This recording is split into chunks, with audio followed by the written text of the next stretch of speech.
and अस्सलाम वालेकुम everyone. This is Marwa and I'm yet again here with another episode of our podcast. और आज का जो टॉपिक हम लोग डिस्कस करने वाले हैं वो इस बारे में है कि डन बेस की टर्मिनोलॉजी मार्केट में बहुत स्टूडेंट्स के जो दरमियान वो कॉमन है एंड हम लोग ये डिस्कस करेंगे आज कि डन बेस एक्चुअली में होता क्या है और how it has been introduced in the market specially among students. और इस टॉपिक को डिस्कस करने के लिए I am having sir Azeem Qasim CEO and founder of Edify group of companies with us today. Hello and अस्सलाम वालेकुम सर, कैसे हैं आप? वालेकुम अस्सलाम। मैं ठीक हूँ, आप सुनाएं? ठीक अल्लाह हूँ। का शुक्र। Done base, you have heard of this terminology students say, और मेरे लिए that was very new when I heard of it कि डन बेस एक्चुअली में क्या होता है और ये स्टूडेंट से ही सुनने को मिला था। तो आपने भी इस चीज़ को काफ़ी ज़्यादा नोटिस किया होगा कि स्टूडेंट्स आके डन बेस की बात करते हैं। तो क्या है डन बेस और ये टर्मिनोलॉजी मार्केट में एक्चुअली में इंट्रोड्यूस कैसे हुई है? अच्छा देखें, first of all I would say thanks to the marketing team के इतना इम्पोर्टेंट टॉपिक जो है ना वो चूज़ किया डन बेस का। और वेरी मेरा इंपॉर्टेंट एंड डिस्कस भी कभी इतना नहीं हुआ और ये। डिस्कस भी नहीं हुआ कभी, हुँ, इतने बड़े प्लेटफॉर्म के ऊपर डिस्कस नहीं नहीं हुआ। हुआ। लोग डरते भी हैं ऐसे डिस्कस करने में और शायद शर्म भी महसूस करते हैं, but I really appreciate this topic. और मेरा फेवरेट टॉपिक है, इसके ऊपर मैंने बहुत सारी सोलो वीडियोस बनाई हुई हैं। हुँ, जो डन बेस का जो कॉन्सेप्ट है ना, बेसिकली वो मार्केट में इंट्रोड्यूस कैसे हुआ? आई गेस ये जो हमारे लो लेवल के एजेंट्स हैं, जो हमारे अनक्रेडिबल एजेंट्स हैं, शायद वहाँ से ये जो है ना वो ये टर्म इंट्रोड्यूस हुई है मार्केट के अंदर। अब ये है क्या चीज़ है? ये क्या चीज़ है कि सारे का सारा जो रिस्क है ना वो एजेंट बियर करता है। हुँ, और ये ऑफर आती है मार्केट में कि भाई हम वीज़ा लगने के बाद, हुँ, काम होने के बाद आपसे पैसे चार्ज करेंगे। हुँ, अच्छा, अब इसमें होता ये है कि अगर एक चीज़ लेट्स सपोज़ ₹100 की है, हुँ, तो वो आपसे उसी चीज़ का ₹10,000 चार्ज करेंगे। हुँ, यानी कि मोर देन 50 टाइम्स ज़्यादा चार्ज करेंगे हुँ, आपसे। और उसके पीछे एलिमेंट क्या है इतना फेमस होने का? हुँ, फेमस होने का एलिमेंट ये है कि खौफ है एप्लीकेंट के दिल में, बच्चों के दिल में कि शायद मेरा रिफ्यूज़ ना हो जाए। हुँ, अगर मेरा रिफ्यूज़ हो गया तो क्या होगा? हुँ, ये वो जो खौफ है ना, और प्लस फिर हमारे कुछ ऐसे क्वैकर्स हैं मार्केट के अंदर जो मैल प्रैक्टिस करते हैं, हुँ, ऐसी-ऐसी ऑफर लगाते हैं। हुँ, वो ना पंजाबी की एक कहावत है कि रब लालची दी ज़िंदगी वधावे, ठग भुखा नहीं मरदा। हुँ, तो जब तक मार्केट में लालची बैठे हुए हैं ना, हुँ, तो तब तक ठग जो है ना वो अपनी कह लें कि हुँ, इनकम वो अच्छी जारी बना लगाता रहेगा। हुँ, तो ये टर्म अनफॉर्चुनेटली आनी नहीं चाहिए थी मार्केट के अंदर, हुँ, लेकिन आ गई है। और इसके लिए आई थिंक एक अवेयरनेस होनी चाहिए बिल्कुल, कि भाई this is not for you. हुँ, ये कोई अच्छी टर्मिनोलॉजी नहीं है, हुँ, ये कोई अच्छी प्रैक्टिस नहीं है। हुँ, हर चीज़ का एक प्रोसेस होता है। हुँ, आप देखिए, एडमिशन मैं ओवरऑल बात करता हूँ, हुँ, एडमिशन देना यूनिवर्सिटी ने, हुँ, वीज़ा देना है एम्बेसी ने, तो एक बंदा कैसे उसकी श्योरिटी ले सकता है? हुँ, मैं कैसे यहाँ बैठ के कह दूं कि जी मैं डन बेस के ऊपर आपका वीज़ा लगवा हुँ, दूंगा? हुँ, हुँ, एम्बेसी ने अपना काम करना है, यूनिवर्सिटी ने अपना काम करना हुँ, है। तो ये जो टर्मिनोलॉजी है डन बेस की, हुँ, ये आई गेस के मार्केट में नहीं होनी चाहिए। हुँ, इसकी गुंजाइश एटलीस्ट जो खास तौर पे स्टूडेंट्स के लिए। हुँ, और यही वजह है कि डन बेस की वजह से देखा नहीं अपने पास्ट में कितने ये चेंजिंग्स आई हैं हुँ। वीज़ाज़ की, ये सारा इसी का ही पार्ट है। अच्छा, इस डन बेस के साथ एजेंट वाली जो बात आपने की एम्बेसीज की, एक ये भी मिथ अटैच्ड है कि डन बेस्ड स्टूडेंट्स इसलिए भी थोड़ा-सा एजेंट ने शायद ये बात ज़हन में डाली हुई है कि एम्बेसी में शायद हमारे कोई राब्ते-वास्ते हैं, जिनकी वजह से डन बेस को इतना जो है वो स्टूडेंट ने एक्सेप्ट किया हुआ है। तो क्या ऐसा है कि डन बेस के बारे में, डन बेस को प्रमोट करने वाले जो एजेंट्स होते हैं, वाक़ई में उनके एम्बेसीज में बंदे होते हैं, वास्ते होते हैं? क्योंकि बच्चों से ये टर्म सुनने को मिलती है जी कि आप लोगों के तो एम्बेसीज़ में टर्म्स होते हैं, आपके बंदे होते हैं वहाँ पे, तो इसमें कितनी सच्चाई है?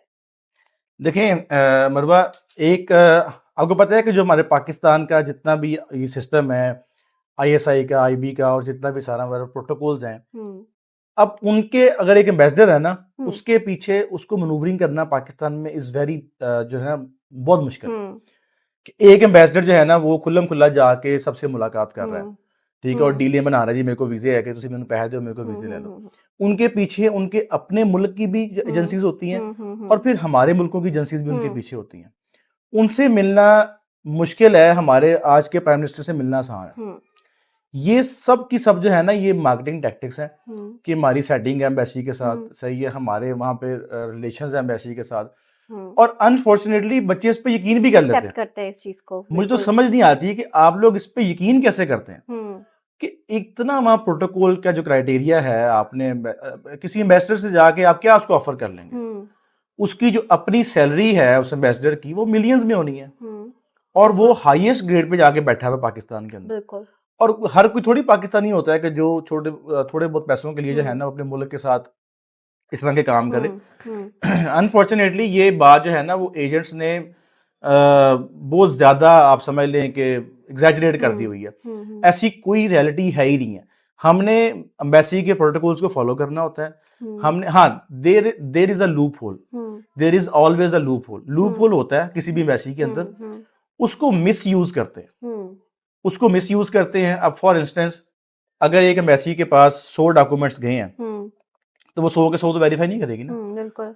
इतना टाइम ही नहीं उनके हुँ, पास है। हुँ, हुँ, हुँ, वो उनमें से कोई 5-10 रैंडम डॉक्यूमेंट्स वेरीफाई करेंगे। हुँ, अब एक लूप होल आ गया ना कि 90 डॉक्यूमेंट वेरीफाई नहीं हो रहे, हुँ, हुँ, 10 वेरीफाई हो रहे हुँ, हैं। अब ये क्या करेंगे, ये जो है ना, वो एप्लीकेशंस डाल देंगे टनाटन मैसी के अंदर, हुँ, सारी की सारी फेक। हुँ, अब उस लूप होल को यूज करते हैं हुँ, और क्लेम ये करते हैं कि मेरी सेटिंग है मैसी के साथ। हुँ, मुझे एक बंदा मिला, मुझे कहता, शेख साहब अगर आपको यूएस एम्बेसी पे काम हो तो बताइएगा। मैंने कहा हुँ, जी किस किस्म का काम हो तो बताइएगा। वो जो एम्बेसडर है ना, वो दोस्त है अपना। अच्छा। आई वाज लुकिंग, यार क्या यार, मतलब कि कोई सेंस होती है किसी चीज की, एक इतने हाईएस्ट स्टेचर बंदे के साथ और अपना बात भी रिलेशन। यूएस की। और आप यकीन करें, ये जितने भी एजेंट्स होते हैं ना, हुँ, मैं कोई मतलब कि बहुत ज्यादा डेरोगेटरी रिमार्क्स यूज नहीं कर रहा, लेकिन मैं एक रियलिटी बता रहा हूँ आपको। ये एजेंट्स आपको कहाँ मिलेंगे? बाइक्स के ऊपर, हुँ, छोटे छोटे ऑफिस के अंदर, हुँ, ठीक है, अपना आप मेंटेन नहीं किया हुआ, पान शॉप के ऊपर बैठे हुए हैं। हुँ, और कई तो मिलते भी नहीं है बच्चों के साथ, हुँ, डरते हैं ना कि एफआईए पकड़ ना ले। हुँ, और बात क्या कर रहे हैं कि मेरी यूएस एम्बेसी के साथ जो है ना सेटिंग है। हुँ, मतलब कि जहाँ पे आपको जाने के लिए भी जो है ना, वो एक प्रोटोकॉल है उस एरिया हुँ, में जाने के, बिल्कुल। वहां पे आपने अपने दोस्त बनाए हुए हैं। हुँ, बिल्कुल, ऐसे ही है। डन बेस का फ़ायदा क्या है स्टूडेंट्स को सर? मतलब कोई तो कुछ एजेंट अगर प्रमोट कर रहा है इस चीज़ को और स्टूडेंट्स को एक्सेप्ट कर रहा है, तो फ़ायदा क्या है उस चीज़ में? कुछ तो ऐसा अट्रैक्टिव होगा उसके अंदर जो बच्चों को अपनी तरफ लेके आता है और बच्चे उस चीज़ पे मान भी जाते हैं। तो वो कौन-सा ऐसा पॉइंट है जो बच्चों को अट्रैक्ट करता है और क्या इसका कोई वाक़ई में फ़ायदा है? देखिए, फायदा तो एक ही है हुँ, बच्चों को, हुँ, जीरो रिस्क इन्वॉल्व। हुँ, जीरो रिस्क सिर्फ किस चीज का? पैसों का। हुँ, लेकिन इन एक्चुअल अगर देखें ना, उसके हुँ, पीछे बहुत ज्यादा रिस्क इन्वॉल्व है। हुँ, हुँ, वो कैसे बताता हूं अभी आपको। अच्छा, अब बच्चों को बेनिफिट क्या है कि जी, हुँ, लेट्स सपोज आपने अब मैं ओवरऑल बात करता हूँ हुँ, स्टूडेंट्स की भी और विजिट वीजास की भी। हुँ, कनाडा एम्बेसी की फीस है $150, हुँ, ठीक है, और बायोमेट्रिक फीस है उसकी $85। हुँ, बाकी डॉक्यूमेंट सारे जो है ना, वो आपके अपने हैं। हुँ, हुँ, ये हुँ, कितनी कॉस्ट आएगी? 50-60 हज़ार रुपये कॉस्ट हुँ, आती है एक वीजे हुँ, के हुँ, ऊपर। हुँ, हुँ, आपने अक्सर सुना होगा, लोग पूछते हैं यार कनाडा का वीजा कितने का? हुँ, और मैं सुन के हैरान भी होता हूँ कि यार ये क्या तरीका है क्वेश्चन करने हुँ, का, कनाडा का वीजा कितने का? हुँ, क्या कॉस्ट आएगी उसके ऊपर? हुँ, जो आपने वैसी फीस पे करनी, वही कॉस्ट है ना। हुँ, अब वो 50,000 रुपया जो है ना, वो नहीं लगा रहे उसके ऊपर। हुँ, एक एप्लीकेंट वो 50,000 रुपये नहीं नहीं लगा लगा रहा रहा। उसके ऊपर, और उसको क्या बेनिफिट मिल रहा है कि सारे पैसे उसने बाद में पे करने हैं। हुँ, और वो जो बंदा एजेंट चार्ज क्या कर रहा है उससे? 80 हुँ, लाख रुपया, 80 लाख। 70 लाख रुपया, 50 लाख रुपया चार्ज कर रहा है। हुँ, अब ये छोटा सा एक जो बेनिफिट है ना, 50-60 हज़ार रुपए का। हुँ, अच्छा, इसके साथ साथ कुछ लोग ऐसे भी हैं हुँ, जो जिनकी डॉक्यूमेंट्स में डेफिशिएंसी होती है। हुँ, अब वो बातों में आ जाते हैं एजेंट्स की हुँ, हुँ, कि जो हुँ, डॉक्यूमेंट्स हम आपको मैनेज करवा देंगे। हुँ, वो भी अपना बेनिफिट सोचते हैं। अब बच्चों के लिए क्या, स्टूडेंट्स की बात करूं अगर मैं, हुँ, स्टूडेंट्स की कुछ होती हैं कॉस्ट जो नॉन रिफंडेबल होती है, हुँ, जैसे कि आपकी एम्बेसी फीस नॉन हुँ, रिफंडेबल है, आपकी बायोमेट्रिक की फीस नॉन रिफंडेबल है, आपकी जो मेडिकल की फीस है वो नॉन रिफंडेबल है। और आपने क्या करना है कि कॉलेज की फीस पे करनी है, यूनिवर्सिटी की हुँ, फीस हुँ, पे करनी है, हुँ, वो तो हुँ, रिफंडेबल है। बिल्कुल।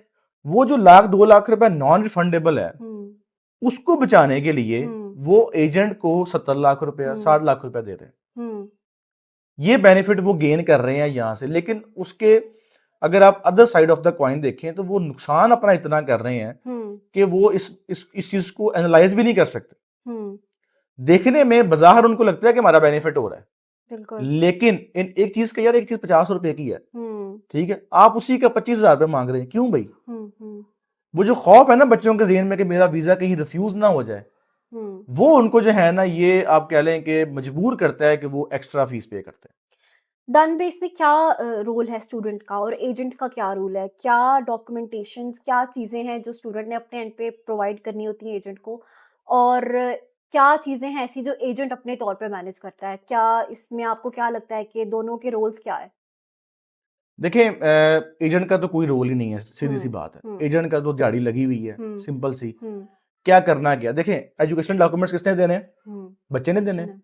मैट्रिक, इंटर है, हायर एजुकेशन है, वो हुँ, कौन दे रहा है? हुँ, बच्चा ही दे रहा है ना, हुँ, बच्चे की रहने हैं वो। हुँ, अच्छा, एक्सपीरियंस लेटर किसका होना है? हुँ, बच्चे का ही होना है, उसने हुँ, एक्सपीरियंस किया है, उसने जॉब हुँ, की है वहां पर। बिल्कुल, आइल्स किसका होगा?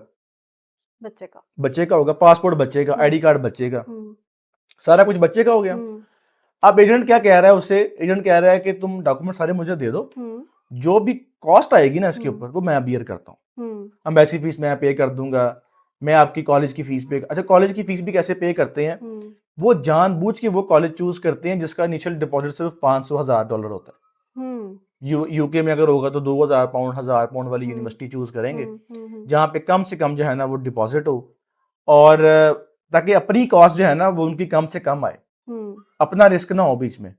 और डॉक्यूमेंट्स भाई बच्चे के, हुँ, प्रोफाइल बच्चे की, आइल्स उसका, सारा हुँ, कुछ उसका। हुँ, आपने क्या किया? सिर्फ वो एक बच्चे को डरा धमका के या खौफ, हुँ, बच्चों की भी गलती इसमें है कि जी आपको वीजा मिल जाएगा, और हुँ, वीजे की ऐसे श्योरिटी देते हैं हुँ, कि जैसे स्टैंप मशीन घर में ही पड़ी हुई है। हुँ, अब यहां पर आके वो वर्ड यूज करते हैं कि हमारी सेटिंग है एम्बेसी के अंदर, हुँ, ताकि बच्चे को यकीन दिला सकें कि आपका वीजा रिफ्यूज नहीं होगा, जबकि डन बेस के ऊपर भी हजारों वीजे रिफ्यूज होते हैं। हुँ, और जिसका वीजा लगता है ना उसको तो वैसे भी लग जाना था। हुँ, एक कॉमन सेंस की बात है ना, हुँ, हुँ, हुँ, एक कॉमन सेंस की बात है कि जिसका वीजा लग गया, हुँ, एजेंट ने क्या किया? हुँ, देखिए, अगर कोई आपसे अपनी प्रोफेशनल फीस चार्ज कर रहा है, 50,000 बिल्कुल। लाख रुपए चार्ज कर रहा है, एक हुँ, नॉमिनल और जस्टिफाइड फीस चार्ज कर हुँ, रहा है आपसे, दैट इज अंडरस्टैंडेबल। तो अब वही डॉक्यूमेंट सारे आपके हैं और वो आपसे 50 लाख रुपए, 60 लाख रुपए किस चीज का चार्ज कर रहा है? हुँ, हुँ, हुँ, अब बच्चे बच्चे के ऊपर क्या है? उसने डॉक्यूमेंट्स देने हैं, हुँ, एजेंट ने क्या करना है? उसे अलाइन करना है। अब ये ज्यादा से ज्यादा क्या फीस पे कर देगा अपनी? हुँ, हुँ, इन सम केसेस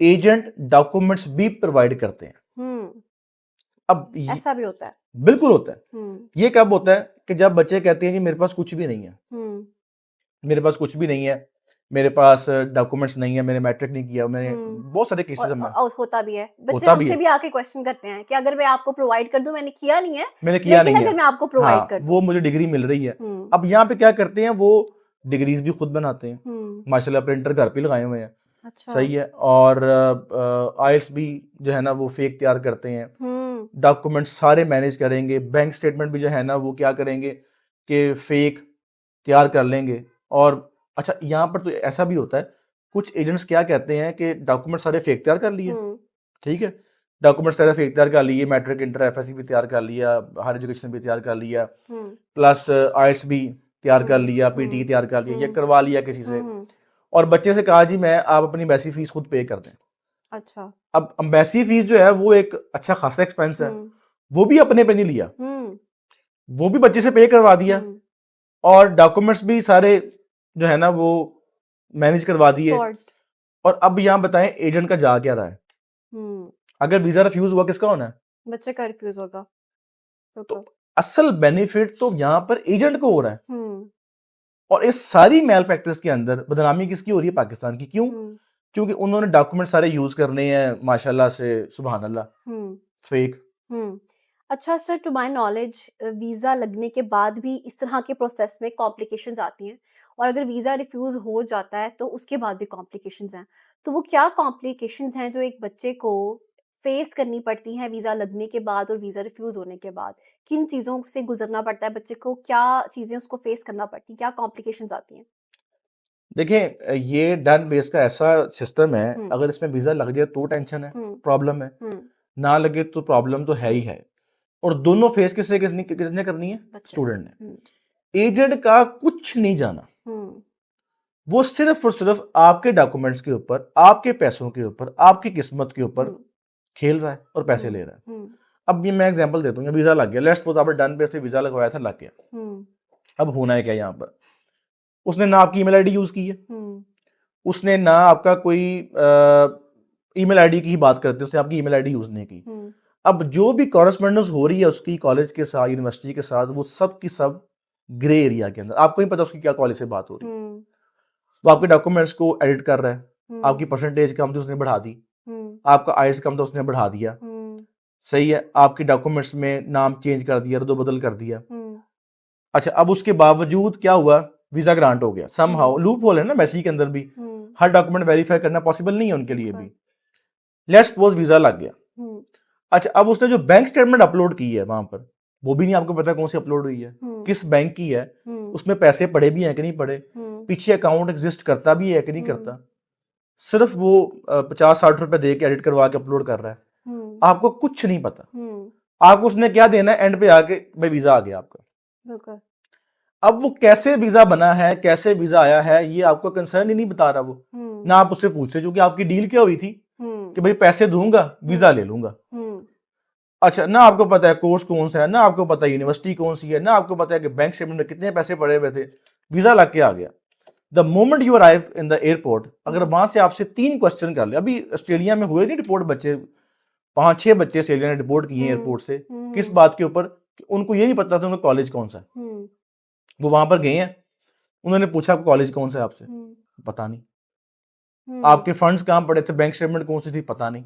हम्म, ईमेल आईडी क्या है, जो ईमेल आईडी दिया है वो मैच नहीं कर रहा उस रिकॉर्ड के साथ जो एजेंट ने यूज किया हुआ था। हम्म, कुछ भी नहीं पता बच्चों को, हम्म, पीछे क्या डॉक्यूमेंट लगे हुए हैं, वो ऑथेंटिक हैं भी हैं कि नहीं, किसी और का नाम उठा के आपके डॉक्यूमेंट्स में डाल दिया है, हम्म, किसी और की डिग्री जो है ना आपके। अब ये क्या होगा, अब एयरपोर्ट से वो होगा डिपोर्ट, हम्म, ना कि डिपोर्ट होगा, अब यहाँ पर बैन भी होगा, हम्म, यहाँ पर बैन भी बैन भी होगा, होगा, और ना कि सिर्फ एक कंट्री के अंदर, वो डाटा उसका बाकी जगह भी शेयर करेंगे, हम्म, ताकि ये बच्चा किसी और और एम्बेसी को एक्सप्लॉइट हाँ, ना करे। बिल्कुल, अच्छा, अब यहाँ पर आ जाती है दूसरा क्वेश्चन कि वीजा रिफ्यूज हो गया, हम्म, हम्म, ठीक है।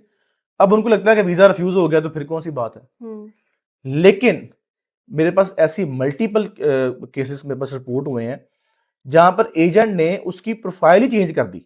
हम्म, कैसे, कि यूएसए अप्लाई किया और उससे डॉक्टर शो कर दिया, एमबीबीएस डॉक्टर शो कर दिया कि डॉक्टर दे वीजे नहीं रिफ्यूज होंगे, हम्म, तू डॉक्टर जाके इंटरव्यू दे के आ। हम्म, सही है, अब वो इंटरव्यू देने गया, रिफ्यूज हो गया। अब वो सारी जिंदगी अपनी प्रोफाइल चेंज नहीं कर सकता।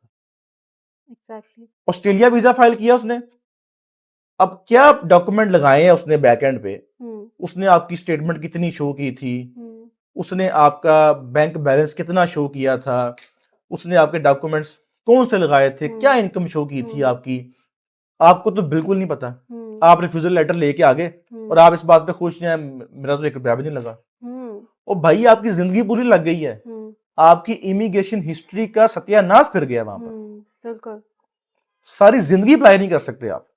हम्म, जब भी अप्लाई करेंगे नेक्स्ट टाइम, आपको ये पता होना बहुत जरूरी है कि आपकी प्रीवियस प्रोफाइल क्या थी। हम्म, और जितने भी ये क्वैकर्स होते हैं ना, ये आपको मिलते भी नहीं है कल को, फिर हम्म, आज इस शहर में है, कल दूसरे शहर में है, परसों तीसरे शहर में है, और इन्होंने ड्यूरिंग प्रोसेस ही अपने वीजे भी लगवाए होते हैं, हम्म, 10-12 वीजे लगवाए, अपना लगवाया तो निकल गए। हम्म, तो इन एनी केस आपको वीजा मिल रहा है, हम्म, आपको वीजा नहीं मिल रहा, हम्म, आपका नुकसान हो रहा है। हम्म, अगर मिल रहा है तो आप सारी जिंदगी के लिए ब्लैंक है कि आप किस वीजे पे आए हैं। हम्म, आपने वहां जाके जारी बात है कि कोई पीएसडब्ल्यू अप्लाई करना है, हम्म, या अगर आप विजिट पे आए हैं तो आपने वहां जाके कुछ अपना आगे फर्दर प्रोसीजर करना है, हम्म। तो आपको नहीं पता आप किस डॉक्यूमेंट पे आए हुए हैं।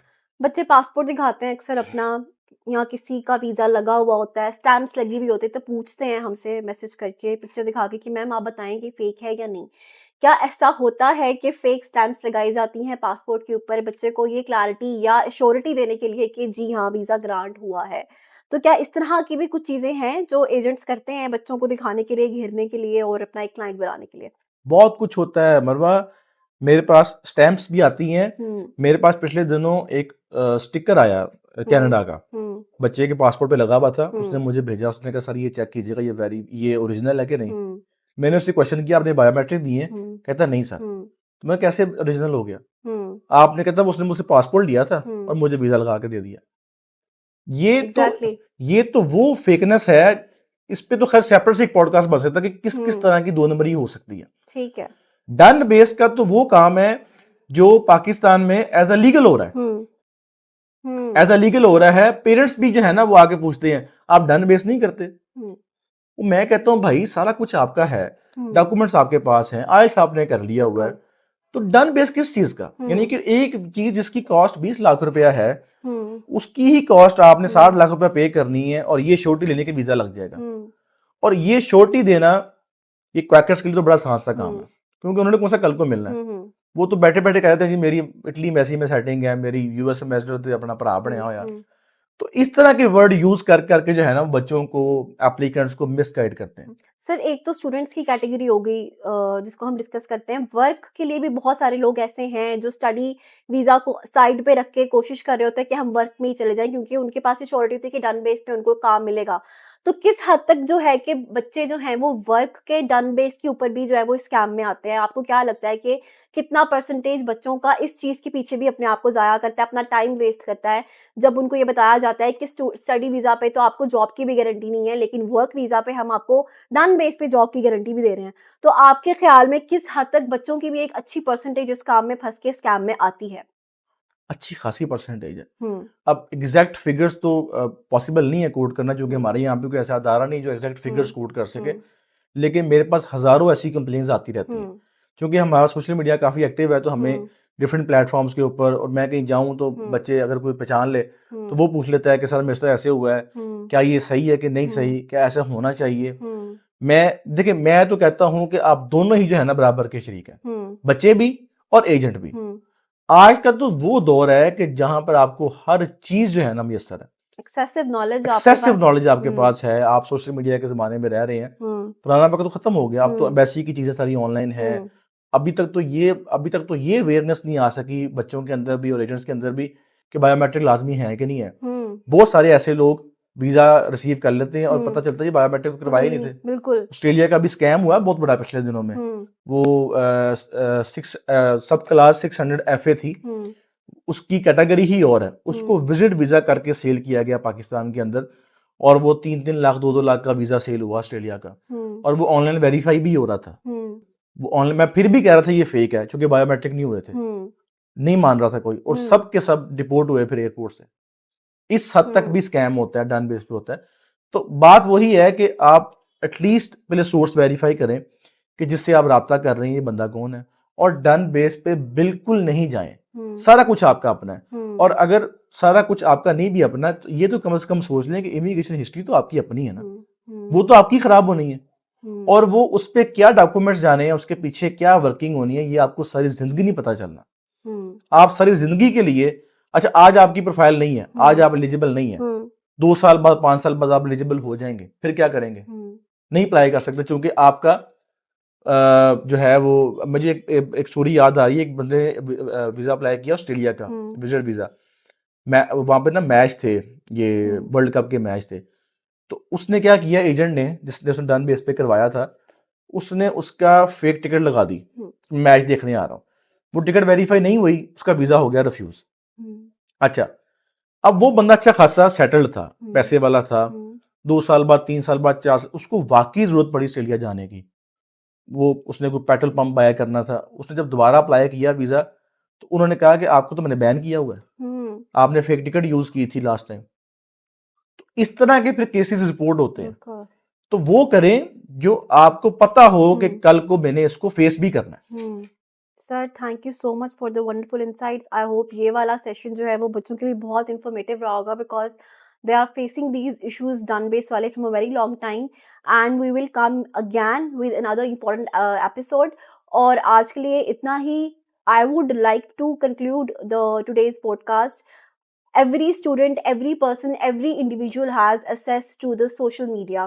Get yourself and facts right before getting and knowing the agent. बिना किसी इन्फॉर्मेशन के और रॉन्ग इन्फॉर्मेशन के गलत एजेंट के पास जाके किसी स्कैम में आके अपना करियर और अपना फ्यूचर मत खराब करें। And always choose the right person and always choose the right platform for your future. Thank you so much. This is Marwa and signing off from today's podcast. अल्लाह हाफिज।